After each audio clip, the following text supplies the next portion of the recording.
babundisaka nzambe te batelemelaka nzambe te Yesu Masiya yende mokonzi ya mboka babundisaka nzambe te batelemelaka pe te Yesu Masiya.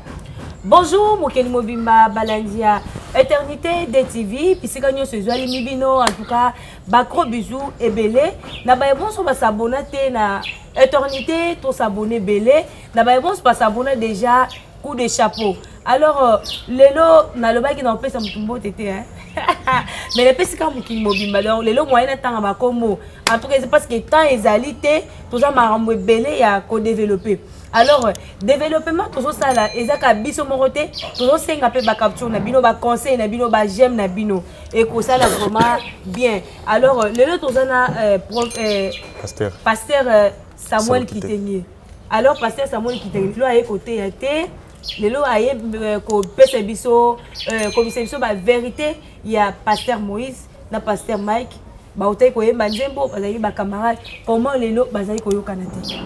Alors lelo tokoyeba bisika nini zawadi ya uta et puis zawadi ayaki na mission nini batu nini batinda kiye pa ko koisa musala nzambe pasteur Mike et puis pasteur Mike peut te retourner yé de te retourner comment eke ko koya na mwasi ya libala 2-3 to ko attaquer pasteur Marcelo ba obi yene mutozo tinda ka basi pour ba koisa ba pasteur et puis 4e question to ko epé maman leur mbongo to ki ka lobi mabe to ki pe prophète dodo pe alobi que ba pasteur un tel 4 hier yebi bangote alors lelo to koyeba to découvrir vérité wana na pasteur Samuel Kitenye nazo pesa mbote déjà pasteur Samuel Kitenye bonjour. Bonjour maman Maricia, ça va pas bolayo, je conseille l'investigation, je t'aime beaucoup parce que tu parles bien.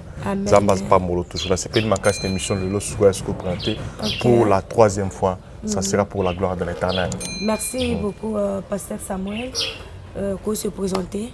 Moi, c'est le pasteur Samuel, le ministère de Nazareth. Chaque fois dans le carnet, monsieur et maman Marisa, je faisais cette investigation de parler ce qui concerne la spiritualité. La chaîne Abysso Éternité TVD. Okay. Donc, ils ont sampé ça dans le local.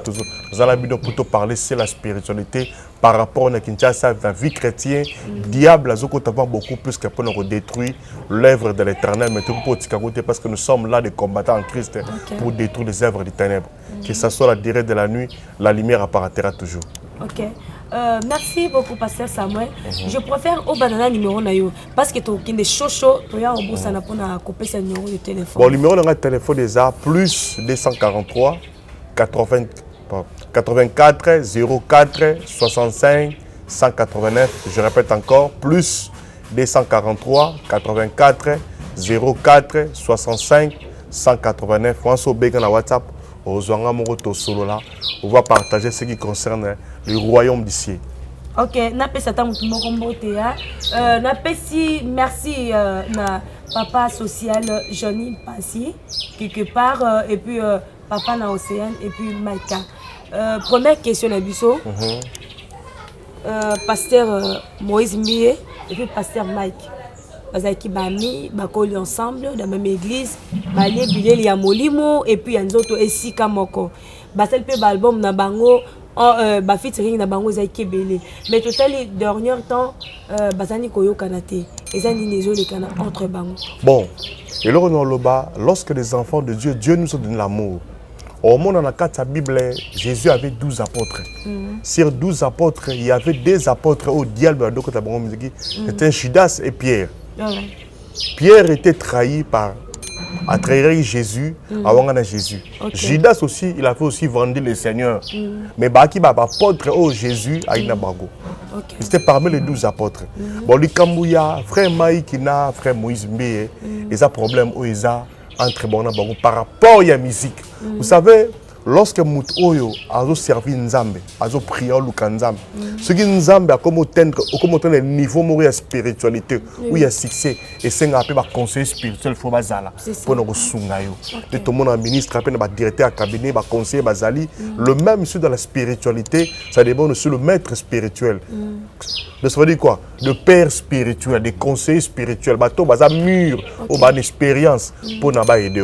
Mais les comme moi, mais baza na tiré ba makasi, c'est qui concerne entre moi peut-être parce que bon on ça la featuring et c'est le cas de Akala par rapport à qui dit Nzambe après Nzembo Salaki wana il y avait une séparation parce que après cela pasteur Mike a souffert et pardon pasteur Moïse a souffert Moïse a comment dire pasteur Moïse. Lorsque le pasteur Moïse, il n'y avait pas de temps au Bambela quand Moïse il prenait beaucoup plus que le temps de la prêcher. Est-ce que tu sais que on dirait que pasteur Moïse a le bac que il est aïebé le quoi frère. Tango akendaki kosala église comme pasteur atikala koyebisa ta pasteur parce que malgré vous avez ba camarades mais comme que pasteur Moïse a comme pasteur comme déjà pasteur na aïebisa que mais que ça l'église attends que pambolanga na que ça l'église aïebisa na ebité yango ne créer ba problème. Bon lorsque Moïse après avoir Moïse a bêta parcours n'était frère. OK. Tant voilà bon a commis paralysé contenir ba poisson ainsi de suite. Moïse avait demandé à son père pour accompagner le ministère à Bethel et son père avait refusé. Il avait commencé à prier. Il est Betali solo. Tant à Betali solo, papa l'a pas accepté, mais il y avait des vieux qui sont refusés, il y avait des tirements. Aujourd'hui, Moïse, Dieu l'a fait grâce à ce bâton de commandement. Nous avons vu un changement. Lorsque nous avons eu bâton de commandement dans cette église, il y a un changement. Bon, peut-être, tant que Mike, le roi monument stanaï, a remis pasteur, il y a Zara dans le Yembo. Il n'y a pas qu'on dit un évangile, a comme appelé pasteur. C'est pour ça que les frères avaient refusé. On ne peut pas devenir un pasteur, mais on est d'abord un homme de Dieu. Il faut mettre bailler bac. Mais il faut que Moïse il serve Dieu, il devenait pasteur. Mike Kalamba, après je crois 6 mois, 9 mois, Mike Kalamba pas comme un pasteur, a fondé cette église dans sa présence. Je crois, c'est dans la langue là. Dans sa présence. À sa nef, mais comme il est dans sa présence, il commençait à prêcher aussi, il commençait à parler. Oui, tout le monde a posé ça comme un pasteur. Mon frère Moïse. Tout comme ma pasteur. Frère. C'est vrai ça? Oui. Si on est là, on est ils ont un secret qui pasteur ou qui est bisonal. Oui. Ils ont un secret mais c'est comment? Oui, lorsque chanter c'est pour tirer la présence de Dieu. OK. C'est pour édifier les gens, c'est pour consoler. Mais prêcher, et ça le cause en moutou, moi ça fou, ou transformer comme normal. Et le cause aussi prostituer, aux huées, au théaï. Parce que quand tu prêches la parole, tu transformes l'esprit des gens. Donc moutou ça les soumou. Comme mon centre, Mouto Azanabere au redressé. Ce n'est pas facile. Il faut d'abord être appelé. Parce que chanter au bien de presse, mais prêcher, il y a des combats et des attaques et des oppressions. Si tu n'es pas appelé au quoi, tu feras des gaffes. Raison pour laquelle, au moins, Moïse Mbie, il servent Dieu malgré des vents, des aliens, ainsi de suite. Mais Mike Kalamba, il peut être à côté de ma Kambouana. T'as la gaffe de ça. T'as la qu'est-ce que gaffe ni nous banana? Est-ce qu'il y a Kambe Kobo.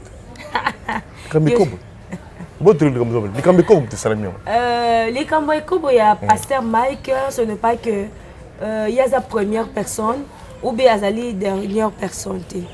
Avec la fille, d'une façon on a eu la fille, à la même fille ou à quoi ça pasteur musicien Abisso Michel Bakenda. Michel Bakenda. Oui, Michel Bakenda de Batama. Non, c'est la fille qui peut mutakaliser na Isaki Libana au Bosani. La vidéo peut y pasteur Michel et musicien Abisso Star Michel, Isaki Polele. Alors, dans l'équipe de l'objet qui a pas pasteur Moïse et Simbaïté, mais pas Mike Akoyaki. Tant que pasteur Moïse a dit c'est moi na Mike qui est le Kowana. Ndenge eloko na ye pa na yo ezelo ko piéger le bino mais eloko zo me pese pa na ngati kana da mebo yango pa da mebo simauda mais c'est ça et pourrir ils ont pourrir carrière musicale. Non pour moi toko pesera juste des conseils. Oui. Parce que la fille c'est une mission au batinda qui est parce que ça par exemple au inviter un pa na yo na ye pa na yo na bani maman au filmer nda donc on a déjà pas prêt Zawadi. Zawadi, ce qui Zawadi, la fille de Zawadi. Pour l'anglais, on va mami wata. Lorsque pasteur Mike c'est un homme de Dieu qui a la grâce de Dieu. Tout un homme de Dieu, si les tentations viennent, nous avons l'esprit de Dieu. Tu dois aussi sentir cela. Pasteur Nyoso, sur la zone terre, exhorter Moutou. Que Moutou a une mauvaise intention pour naïe.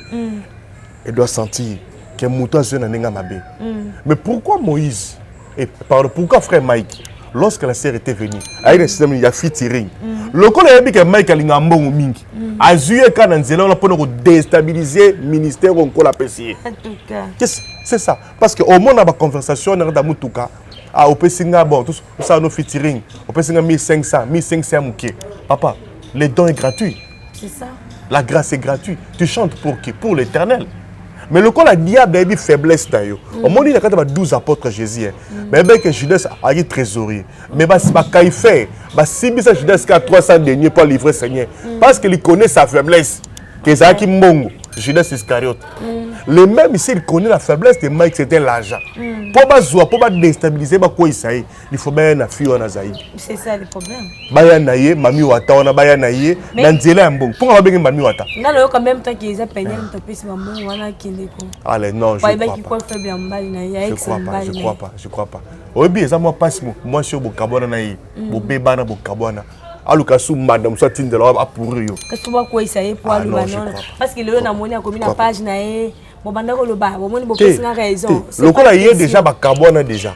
Ba carbone déjà frère Mike Kalambay. Mike abando maltraité, abando salé banco. Et cette femme, ouais, à l'oba yango bon moi ça. Alors Alexandre va porter la mkon. Tant wa lobi yango est-ce que y a une de preuve parce que y a pas que mutu nyonso akolinga asala nini à se défendre toujours. Les situations à poser en ayo, n'ayez pas nayo. Il y en a pas porté là déjà. Mais comme que n'ayez une émission pour ça. Moi ça libal. N'a pas porté nayo. Aussi en quoi? Au Kolobani. Ah. Non Kolobani. Non non.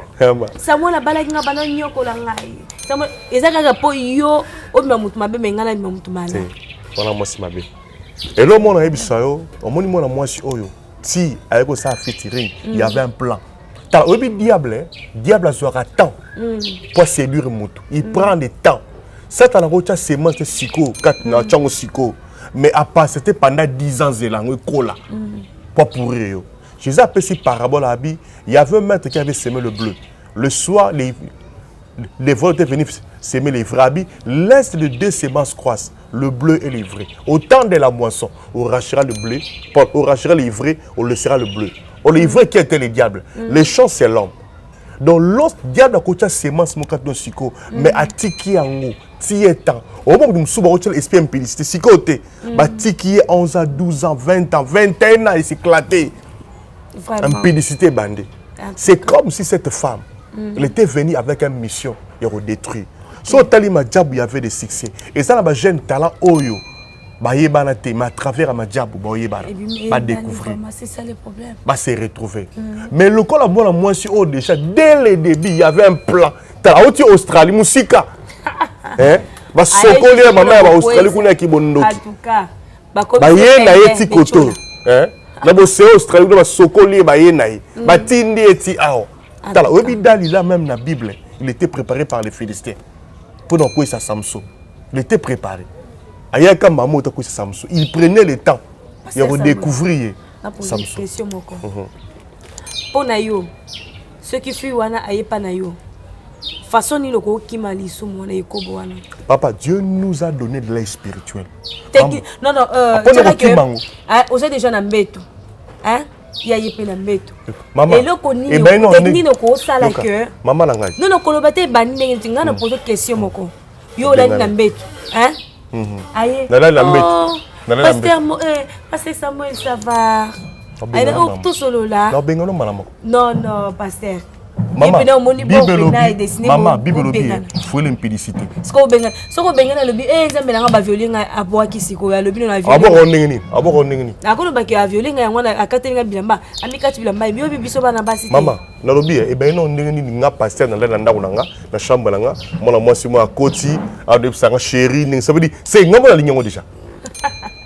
C'est vrai. Le pasteur mon père linga qui peut adamé pe bon. Mike, les diables savent que son faiblesse c'était le sexe et l'argent. Parce que moi, je suis un d'abord, il y a un featuring. Tout ça, la featuring, après, si un bon 1500, Mike a bien bon ezamouké. Le coup les amouké, diable ça va ce qu'on appelle ce l'euro, c'est la séduction. Pour aller pourrir. Donc ça veut dire cette femme était venue pourrir, ce n'est que Mike par rapport à la carrière musicale, et par rapport à la carrière pastorale. Elle a détruit la musique. a détruit ministère encore la PC pour âme. Vous avez combien de âmes et belé minutes sur bazar au bunga. Bolela. Toi tu crois que cette femme là sera bénie. Dieu va les maudire. Amen. Même jusqu'à en Australie, il ne vivra pas la paix. Si réellement vraiment qui femme mariée, est-ce que femme mariée au Samarababo? Et puis on parle Azora Bolingote, Azora tendresse, Azora affection. Oui, bazar. Et ça est l'autre pour préparer dans le monde spirituel pour te quoi il s'en Mike, le col azo mata, azo soutenir un jeune talent pour ba mata dans le domaine de la musique. Oui, bien on dit musicien mon chrétien, chrétien plutôt. Alors bien ngaku to na job wana rosa na ngate parce que je vois en quelque chose qui est bon. Papa, ba jeune et bello bana ba talenté. Oh, Nigeria la bango.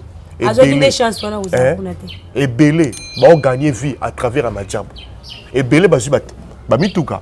Et belé ba 6 000, ba grand somme. Oh jeune mobo, aye mani na sanzete, aye mani na sanzete, aye ba na été, ba zuye, aleki na majabo aye bi très bien bimi premier. Ma PC mutuka, ma PC 10 000. Asala. Apesi enveloppe. Papa, et bon ba tabongo majabo stonir la.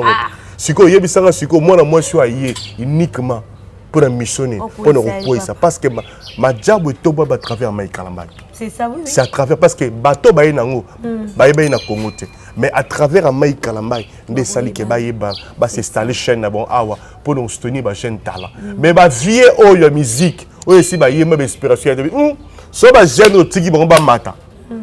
Lobby ba le kabiso. Tout ça ni tout ça ça va là la biso utiliser mami wata ou yaya pour que ça Mike Zawadi est vrai panza zanga na loba pena muki pour Zawadi et le monde loba à quoi ici Mike que ça quoi ici le kabanza mbete les dons de Dieu doivent rester encore na le belena Zawadi toi na kanda na o makasi yo kanisi la kelima bia makasi ko sakana au quoi ici pasteur Mike yo kasi to boye l'œuvre de Dieu doit rester. As un grand frère Nabiso, Nzamba a kotombola toujours.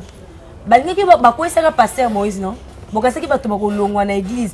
Mais Nzamba so tombola zo matisa ye bato ba otonda na église. Boye ba ke ba staff na bino, na muto atinda ka bino bo koisa basala Nzambe. Boye ba ke bosa na bino musala punga. Yezo tinda bino na libulu. Yetika tango zo dina na libulu, aocha maboko likwa bi o ngaite. Obi que Satan za la bongo. Satan ko ebise kende ko sala osali. Atindio se karandika na kotikati na. Atindio. Obi Judas ta Bible abi Satan entra Judas pour livrer le Seigneur. C'est ça. A kotikati Judas a tegi Judas conscience de sali ça ni a que ko se pendre yemoko. Les mêmes si ça va. Et loko ya sali wana. Et si kaza na minute conscience na ye. Azongi pena mutu. Parce que asali ngo pona le koso. C'est ça. Maman, ozwa loko te. C'est ça. Aux arabes star ya sexité. Papa. Ba madonna ku ba sala ngo ba ku ba tika. Est-ce que obi ba tuku bandu me ku te makasi ba Marie Magdalene. Vraiment. Na Bible. Hein? Mais ba kufa ba sa ba tika tel logo te ba bongola mitema. Yesu ate ya bango, hein? Non zawadi la prostituée. Zawadi o luka base. Rayab la prostituée. Rayab la prostituée suka. Yo moni ba lobele na Bible. Tika ba je wana na basana Nzambe. Moni parce que eloko ya Nzambe. Akozwa eloko te akobénéficier le côté yoka zwa dina loba habita na sala ngo pona ko banga donc ko sala ko banga yiti donc ko esi mutu na banga yiti na sala ngo pona ko banga yo na zui ya vidéo na tindela ngo pasteur donc et a déjà mission accomplie lorsque sali yango au séduire mutu na Nzambe et puis Mike Kalamba ba filmer la pongi qui pongi a profiter parce que ce que Zala qui a otala je comprends nga filmer Denis Salobi qui comme que Mike alali pongi ba tele ceux qui zakalara pas et comment donc bête li solo de maman nga kaka na lemba la biso ka papa moko homme d'affaires ay na mbongo le belé azo compter ba mbongo na ta terrasse libanda ba faire na ye basa ndumba ya lemba ba monier badi ko fine mus papa pelo na cadre boliko yepa kumba mit abe o melasi o melani sikro be ni o da peloni ba ke so mele valium ba chona kati ba bende mo papa ne tibele ko za valium azu mbongo na ye papa ba dollar a côté de sa chaussette a bom chaussette ba fwa na sac ba meli pj valium pas na sa kwiti wana bango ba patrouiller ba fuya mbongo ba zoka fwa mais dollar za na sa chaussette moi pas zongo et até mais tout le monde qui met dollar bani papa taka la muka mo bato ba chelinga elora mabe aluki bongo ba okanga bango les mêmes ici basi belé ozomona bango wana il y avait une plan préparé pour nous rekoisa Mike pour nous détruire un d'abord carrière musicale na ici là deuxième ministère azoté c'est la présence et kufa mais nga on sait na faire et puis tant ça les kamba abidini na moni capacité moki et capacité ça tanandi au moins des diable yo moko na zu image yo na pesa mona ba pasteur pour pasteur ba bombango na pasteur a pesa pasteur a yo pasteur so mona ki milita frère na yo na Galates chapitre 6 verset 1 toi qui yo moni frère na yo aswa sumuki toi qui es spirituel redresse celui afin qu'il esprit du ciel fais attention afin que toi-même tu ne tombes pas Galates chapitre 6 verset 1 pasteur a un message ou une vidéo a vu atteindre na majabu talent représentant allez ba biblio c'est que il y avait un coup c'est que dans la majabu il y avait un coup à Michael Lawrence système sous à ça na pourcentage bon tel to pesa mais to pesa ngo to ko sera épanza à travers parce que moi son nga yaki mission et ça raté comme ça Mike free tiring mais yaki mission mo que sera gagner ko réussir ko ça Mike ana prix mine songolo mais mbongo on est mbonga makila et puis na j'ai ka vaseline azoka pota ndenge mbongo azu wana et apeka mbonga makila pona dans vaseline wana na makila wana na mbongo azu ya copie on se dit Mike nous surtout ça l'argent du ça donc mbongo wana ke nango so tu na compte et ça est lourd. Même si l'on ça crée une maladie écroulée lourd. Donc comme on dit carrière à moi c'est un bébé Mike c'est un homme de Dieu il peut se convertir il peut se demander pardon à Dieu nzamba zawana pour nous sungaye parce que oba ça de sumuté azali banga ba Mike mais tu encourager Mike té mais ngana aussi na frère Mike Kalambai na eloko komélier a éviter dans entourage de trop de femmes même na majabu même wap aluka atambola bato oyo baza posé premièrement au moins so tambola ba homme marié ba kosunga ope na vie mais ce qu'on marié pas à la banzela ba te ba marié ba sérieux OK et ça na ba potre oyo au moins muto abana ko encadrer yo soka to matière encadrer ayi faiblesse dans sunga mais tant yo muto abana encadrer na betel o longwe o comme na mentor mususu mais mentor na faiblesse non te tam so peut dim alors si pour les sous mon ayo pour bien couper ça qui va mort na John mais moi encadrer na ninga bien et aluka bato basunga yi côté wana parce que ana faiblesse mo même tant mo klebi que frère Mike côté basa pembe akoya kaka donc faut nzamba sunga yi côté wana a telemisaye na ndenge ni a fortifier parce que bien que nzela basa pembe akoya basi nous oyo bon c'est lui botazamira basa pembe oh wana Eliane pembe oh wana songolo pembe zawadi pembe et puis peut-être là moi zawadi on missionné n'habité force moi séduction et puis peut-être n'habi lingala te n'habi ka anglais n'habi sokoni songolo te boskota attends ko seki en anglais ou bien lingolo bien en français parce que c'est un plan où après avoir vu une image puis on a pasteur on est ce qu'on a dit à publier en pour nous déstabiliser Mike pasteur c'est un faux pasteur c'est ça c'est un faux pasteur pasteur n'a pasteur à diable ce n'est pas un pasteur de l'Éternel c'est un pasteur yanzambe parce que le pasteur soit Moussa Nzambe Dieu nous a donné esprit de compassion Moulou a compassion. Tant que mon sali mabé, redresse-lui avec un esprit de douceur. Mais fais attention toi-même, tu ne sois pas tenté. Négoubina Galates chapitre 6, verset 1. Redresse-lui avec un esprit de douceur. Théa Mouninga. Mais yo ta Mouninga sali mabé, yo zo publié. Pour ça, comment Nzambe netom ou bien diable netom. Merci, pasteur Samuel. Tenga to eba to qui est pasteur Dodo Kamba à lui n'importe quoi je sais pas le bail bon pasteur Dodo Kamba lorsque benga qui est na chaîne moko quelque part ba poser ka même yo za président église de réveil par rapport à makabo zo tambolama mais sumba pasteur ni baza séduit papa à peu près un peu d'histoire décision ni ozui attaque en église de réveil na RSC pasteur Dodo Kamba lo babi na kata membre RSC bon bazala raté parce que mon RSC des prix vent tirer bon comme un RSC mais pasteur de Kamba article na groupe bon ba vieux musus ba des plateforme na bango vous avez plateforme il y a Amek Ezali vous avez plateforme il y a Gadel CD Denis c'est ba plateforme ils a tellement belé mais na kat il y a RSC église de réveil au Congo bango baza souster ba longwa ba kota na ba parti musus yango de Kamba bi moyen audace il y a interpellé mon pasteur Moïse, pasteur Mike, Bazana RST, Bazana RST, Balongo na RST. bazaka na recette siko Denis les personnes locani Denis les sabatute pasteur Marcelo azo lokapeni na bana miki problème omoni pasteur Marcelo les programmes ezali prêcher la crainte de Dieu c'est bien. Tant aux autres, Dieu nous a envoyé prêcher pour les gens la crainte de Dieu. Mais crainte en Zamba, on Zamba Otundo, au Koutana Bapaye. Bapaye wana, Yesu a besoin de bango. Jésus a mon abasandumbati.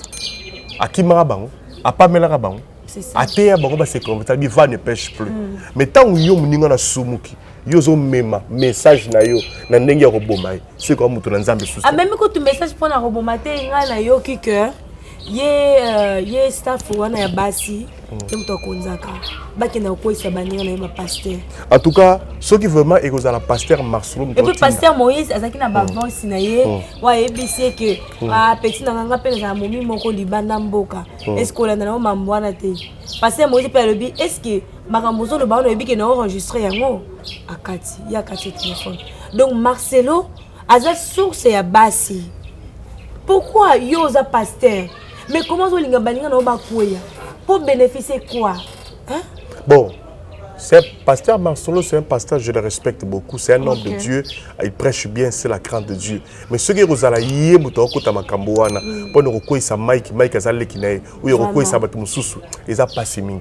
parce que dans son église, il a écrit la compassion. La compassion. La compassion. Si pasteur Moïse Alobabi, si tu continues, parce que pasteur Moïse t'a rajouté la prédication alors je suis tellement combattu entre première et 8e au milieu là. Vraiment. Ceux qui m'ont ninga la bino ont senti qu'il y a besoin pour attaquer. Est-ce que Satan va bien Satan? C'est ça. Ou Satan peut diviser sur Rome à deux parties? Vraiment. Biso na biso bana nzambe. Est-ce que tu côté à bapayenine? C'est ça papa. Tu côté à bapagano nini? Tu prêcher bango nini? Ceux qui biso na biso batanzambe to lengete. Ozoni bandimi ya biso te, bandimi bazaka nzambe bazaya pasteur te. Bandimi bazaya nzambe ya pasteur te. Amen. Oh pa bandimi na bandimi bazaya nzambe. Mondimi ko sambe sika ya lingi. Asa osa choix ne libre. Oko kanga ite. Mais ce qui est mouton ça les camons, je regrette beaucoup parce que dans son église il a écrit compassion et il prêche la compassion. Ceux qui m'ont dit la biso pasteur, pour pasteur moi qui a raté, il y a beaucoup pas raté. Nous sommes des pasteurs, nous prêchons les brebis, la repentance pour la brebis va se convertir parce que nous connaissons souka, nous avons dit oh pasteur on menez oh pasteur on côté à autour na ba contre rendu ba brebis à pesa biso.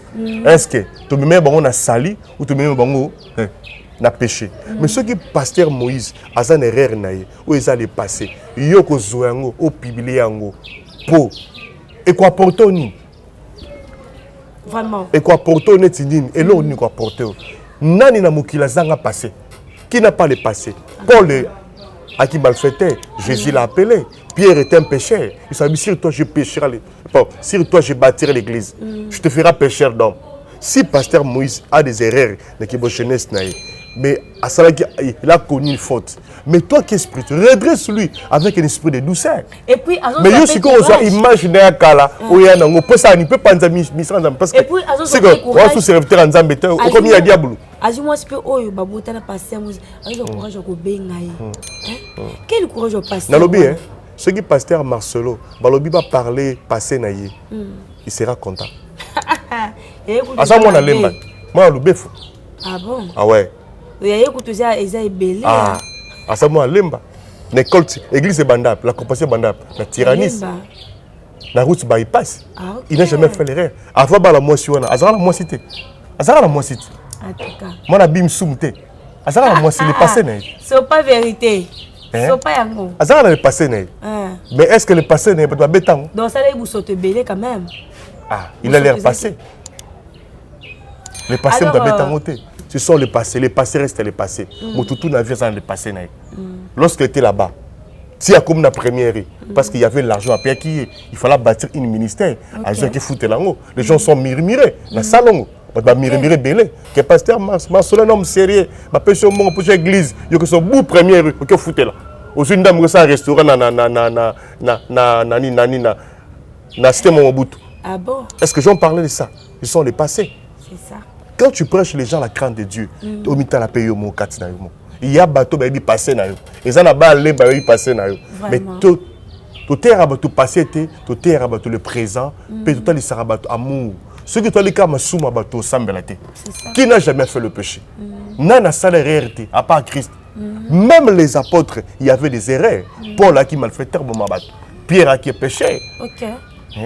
Matthieu, avec chef d'impôt. Dans DGRK, il y a Galilée. Il s'est dit Tikango, Landangaï. Lix a fait un docteur. David, il a fait des erreurs. Dieu l'avait réparé, c'est là. Moïse a fait des erreurs. Abomé égyptien, Dieu l'avait réparé, c'est là. Parce que nous avons besoin de soum, à purifier, à aimer, en 15 jours, l'homme sera parfait. Mike a des faiblesses, on peut aussi le soutenir dans sa faiblesse, tout soungaye pour atteler Madame Moussala, parce que carrière, ça n'est belé. Il n'a fait jamais 10 ans, même 11 ans dans le ministère. Parce que le ministère, c'est un grand travail plus que chanter. C'est ça. Ko transformer milimo ya bato et banzambe et ça facilite ndoki ya musique mais ko tesko ndoki repentance abonga na motema yebaka babitumba oazo koma nango eza po lobby a surmonter yango et rozala bien tout tika ko lobela berere ya baninga mais otali sabato de évangile jamais mona musicien mo profane a lobela passer moninga na a lobela musique na mais biso ba chrétien au moment Marisa, vous bien loko mo na Congo na biso ba eza la musique chrétienne, eza na ba pasteur, semence mo nous combattre mi esprit à haine qui motema mabe. C'est ça. Esprit à haine qui motema mabe. O ezo régner na batanzambe. Donc diable a semé biso qui motema mabe. So muninga mati Satan. So muninga mati Satan. Ma diabo ya uzu ba jeune talent. O ba vanda ba sa ke lokote. Ba yemba makasi. Mais nan reproduire bango. Mais il y a un homme qui était venu pour nous reproduire les jeunes un peu baïeban. Ce que nous devons combattre, to ligne en Satan. Ce que nous avons ensemble, ça là où ensemble tout le monde. Pesa où ensemble tout le monde. Et puis nayoki que pour tout ce qui sawana nayoki qui leur mbongo alobi pasteur Moïse Mbiye et puis Michel Bakinda, Marcelo, Mike Bajaba Selanzambe de Tobi Bangote. Pourquoi maman le recolo babilo? Maman nangai, ça c'est les jalousies. On les explique Kanda. Nous reposer maman leur question moko. Soit landangai. Oui. Lorsque Maïs avait bâti l'église, il faisait chaque samedi dans sa présence, il chantait. Dans le temps où a bengisa leur mbongo royemba yarati. Tant yaka monate ko nzara diable. C'est ça. A monate na bete la yembate. C'est ça. A monate ki diable. Yofu mo oyembe la nzambe. O moni que ce ko kene diable la zawa na okenete. Ils inspirent haine. Okende. OK. Et alors abi nzelo otambola bakuna bazali. Okende. Eh bakata lichete akoto. Oko dévier. Mais tant yo bondo que no yeme l'église on. O mona que Satan azakuna. Vraiment. Au lieu de frande kuna ba pambolio ba pesio ba action de grâce, ba pesio ba monge belé, un peu comme diable. Et est-ce qu'il y a jalousie? Oyembo soto pumbwe, oyembi makasi. On dirait que basa na nzambe on peut ba musicien, basa staff na staff hein. Namona Mike Flo, Mama Dena Mwana, Lorbongo. On dirait équipe na bango. Maman, obi pourquoi comme il y a groupe parce que esprit a poison, esprit a haine comme trop. Muto amoni ko o alinganga na zanae. O alinganga te na zanae te. Et puis baka Michel Bakenda pasteur Moïse a tué les poisons. Pourquoi? Et so bima pa ote zekat o akabundwa le sawa et ba tué les poisons et pas kizamina mais l'autre monde ba réconciliation. Ba vandi ba mélange.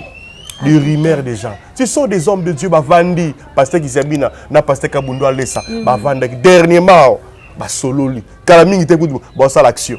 Si que tout ça va porter parole, bino va porter parole, bozo kamakambo ko suma boy. Ou ça la ki boy, botika biloko wana, hein? Batika Mike Kalambate évangile. Ils ont sumuka et qu'on méritait fimbu. Alors tout tika loba trop, ma soeur Mamboza Lukuta.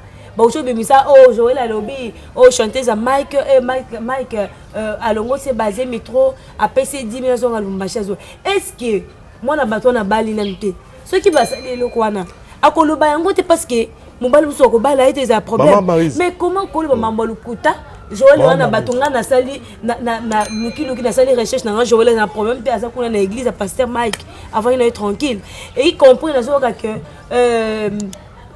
Penyel muto pesi fi mukombongo asala que ngala zali leki ya ndeko ya Joël batini ngana le babona le babonjo ezana. Est-ce que vraiment Penyel so talibma ozo ma est-ce qu'il m'a Penyel mandala ki bonzambe katina sirène katina yes Penyel tala ba image na tala la femme d'un homme de Dieu tala comportement na ba poser question moi ngai na exposer corps na nga pour nga moko eza business tanga donc corps comme business non moi c'est pasteur yango pe nazo yebise pe pasteur ex boss pasteur et puis penien moi na pasteur na ebite pour la États-Unis sur até ni frites ou baté shawarma ou baté pizza yango na nazo pasteur Mike que aujourd'hui déception trop na kobala na poto zongana na Afrique boyno yaka na Afrique basi bazé belé pona moi so monique et puis avant bala kende ko sambela nzamba la kisa yo so ko zonga ta na mouvement kuna hein basi bazali kaka basi bazama basi bazé belé na balimeta na balemba basi lungwana no kuna yaka na balimba basalo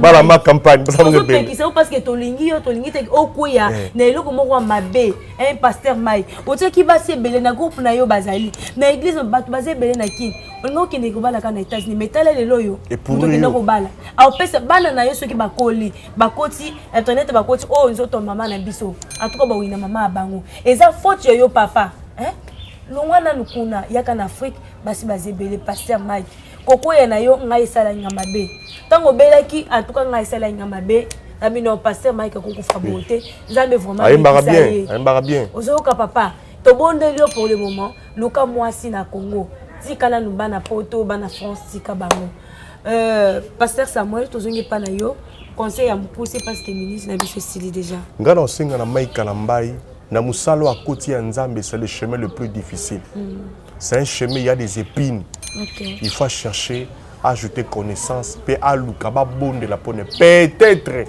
il y a une force moko ou au proposer tant musu moi si moko boye moi ça nous proposer au décevoir peut-être malédiction mo pezo landa yo okuta na parcours no basi ababe pour ba détruire ministère na yo parce que ça plan nzambe te ya plan satana na kosenga na pasteur Maïka Lambai aluka no nzambe atika no basi nan ba basi ba entourage amabe aluka no nzambe parce que ça peut erreur parce que oh sali c'est une grande gaffe et comme lié était eza leçon tirée ça c'est deuxième fois troisième fois ça sera une grande dégât mais nzamba sungaye apese makasi tolingaka mingi tozo bonde la pona yo nzamba sungayo parce que chemin wana oluka bato oyo ba makasi na temps oyo komi 20 ans temps bando bonde là dans 3-4 mois commence à chercher une femme le cas dira moi si on se préparera parce que au fur et à mesure on va ndaka bongo célibataire rassure-toi mon frère, il y aura des tentations et des tentations. Tam sous Australie, tam sous